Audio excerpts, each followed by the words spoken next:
In the heart of the Middle East lies a nation that has witnessed the rise and fall of empires, the birth of religions, and the clash of civilizations for over 2.5 millennia. Iran, known to the ancient world as Persia, stands as one of history's most fascinating and misunderstood countries. From the mighty Persian Empire that once stretched from India to Greece, to the Islamic Republic that dominates headlines today, Iran's story is one of incredible transformation, cultural richness, and profound upheaval. But how did a nation that once epitomized tolerance and cultural diversity become a theocratic state where morality police patrol the streets? How did the land of Cyrus the Great, who authored the world's first Charter of Human Rights, evolve into a society where religious law governs every aspect of daily life? The answer lies in a complex tapestry of conquest, faith, foreign interference, and revolution that spans centuries. To understand modern Iran, we must journey back to ancient Persia, where one of history's greatest empires emerged from the Iranian plateau.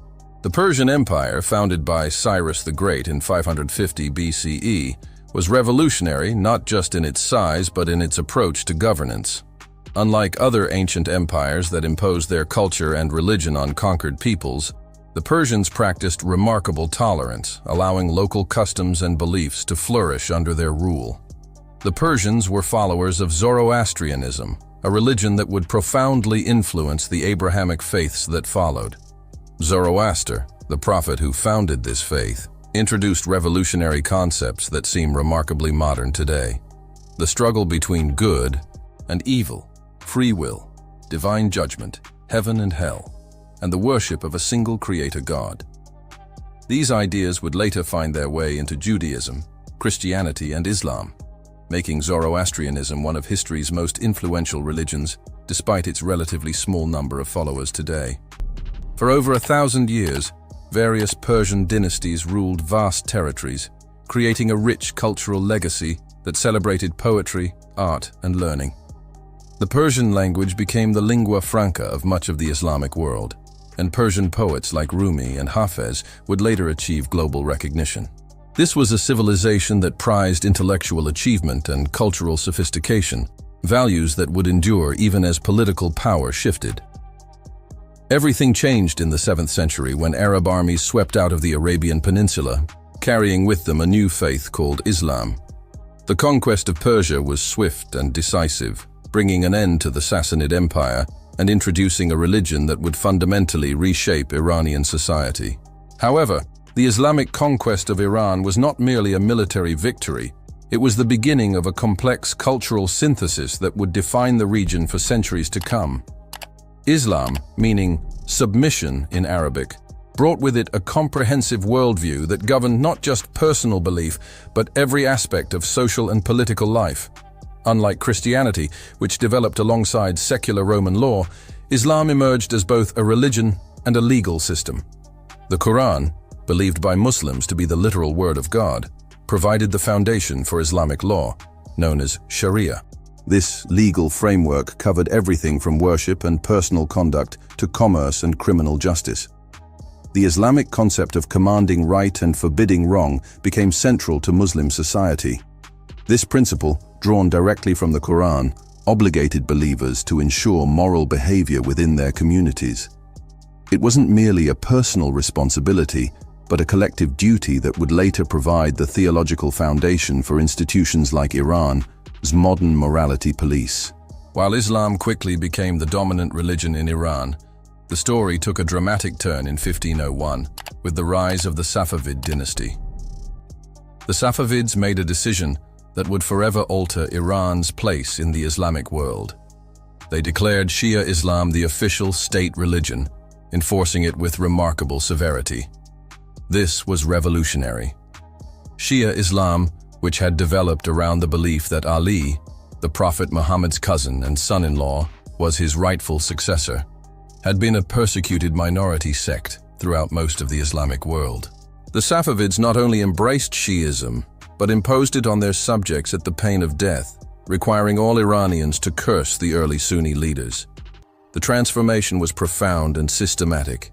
Shia clerics from across the Islamic world flocked to Iran, seeing an opportunity to create their ideal Islamic state. These religious scholars, known as the ulama, developed a symbiotic relationship with the Safavid rulers. The clerics provided religious legitimacy to the state, while the rulers elevated the ulama to positions of unprecedented power and social status. Under Safavid rule, the principle of taqlid, or religious imitation, was instituted. This meant that ordinary Shias were expected to follow the guidance of high-ranking clerics in all matters of religious law. The clerics, in turn, began to regulate virtually every aspect of human life, from clothing and diet to commerce and personal relationships. Official orders went out to close taverns, ban music and dancing, segregate the sexes, and enforce Islamic dress codes. The Safavid experiment created something new in Islamic history, a stable, unified Shia state where religious authority was deeply intertwined with political power. This model would lay the groundwork for what would eventually become the Islamic Republic of Iran, though that transformation was still centuries away.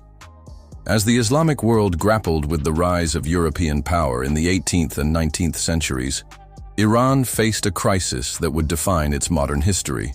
The once mighty Persian Empire found itself technologically and militarily outmatched by European powers, particularly Britain and Russia, who began treating Iran as their personal playground.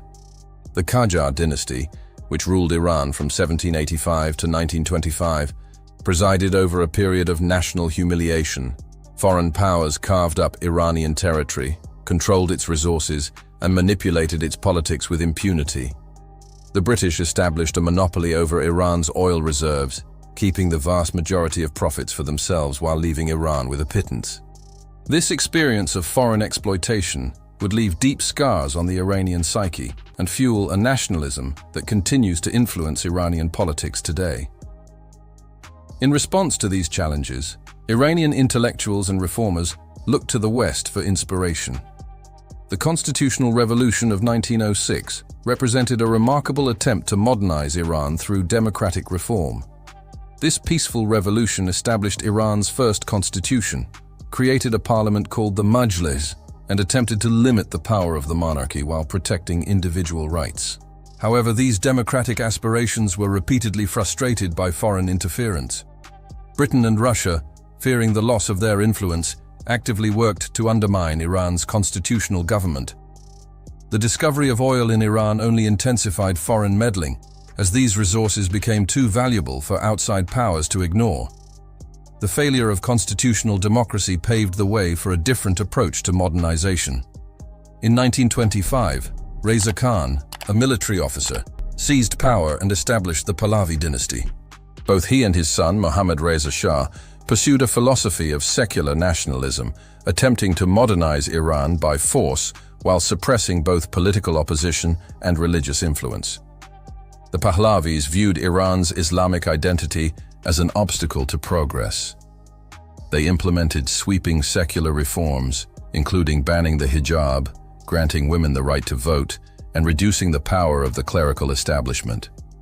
These policies created a modernized Iranian society that many in the West would recognize, with universities, a thriving film industry, contemporary music, and Western-style dress, particularly in urban areas. However, this modernization came at a tremendous cost. Both Pahlavi rulers governed as autocrats, using secret police to terrorize political opponents and suppress dissent. The benefits of Iran's oil wealth were concentrated among the elite, while ordinary Iranians, particularly the urban poor and rural populations, saw little improvement in their lives. The situation was further complicated by Iran's relationship with the United States. Initially, many Iranians viewed America as a potential ally that might help them escape British and Russian domination. However, this hope was shattered in 1953 when the CIA, working with British intelligence, orchestrated a coup that overthrew Iran's democratically elected Prime Minister Mohammad Mossadegh and installed the Shah as an absolute monarch. This coup, known as Operation Ajax, was motivated by Mossadegh's decision to nationalize Iran's oil industry, threatening Western economic interests. The success of the coup established the United States as the dominant foreign power in Iran, and the primary target of Iranian anti-imperialist sentiment. The memory of this intervention would haunt US-Iran relations for decades to come.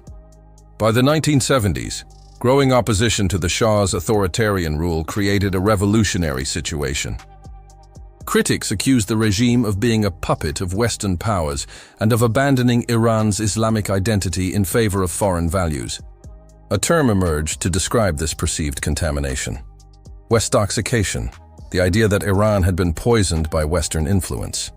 At the forefront of this opposition stood Ayatollah Ruhollah Khomeini, a charismatic cleric who had been exiled by the Shah for his opposition to pro-American policies.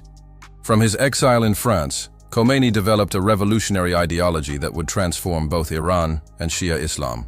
In his influential work, Islamic Government, Khomeini argued that Islamic societies must be governed by Islamic law and that this law should be interpreted and enforced by qualified religious scholars. This was a radical departure from traditional Shia theology, which held that legitimate Islamic government could only be established by the hidden imam, a messianic figure who would return at the end of times. Khomeini argued that in the absence of the imam, the religious scholars, particularly the most learned among them, had both the right and the duty to govern Islamic societies. Khomeini's message resonated with diverse groups of Iranians who shared little beyond their opposition to the Shah.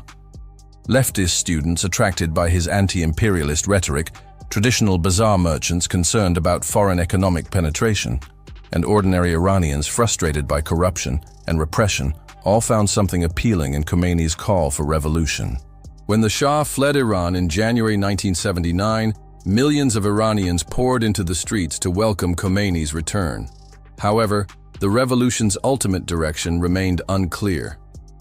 Various factions competed for power, including secular Democrats, leftist revolutionaries, and Islamic fundamentalists. For a brief moment, it seemed possible that Iran might establish a democratic government that balanced religious and secular elements. This possibility vanished when Iranian revolutionaries stormed the American embassy in November 1979, taking its staff hostage.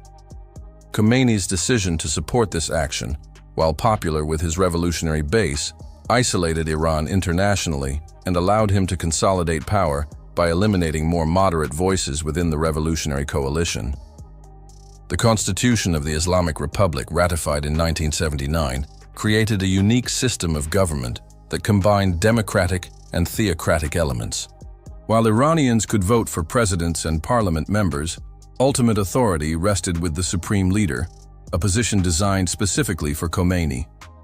The supreme leader controls the military, intelligence services, and judiciary, while a body called the Guardian Council screens candidates for elected office and can veto legislation deemed incompatible with Islamic law. This system institutionalized the enforcement of Islamic morality on a scale unprecedented in Iranian history. The Constitution explicitly mandates that the government promote virtue and prohibit vice, using the same Quranic language that had justified moral regulation under the Safavids centuries earlier.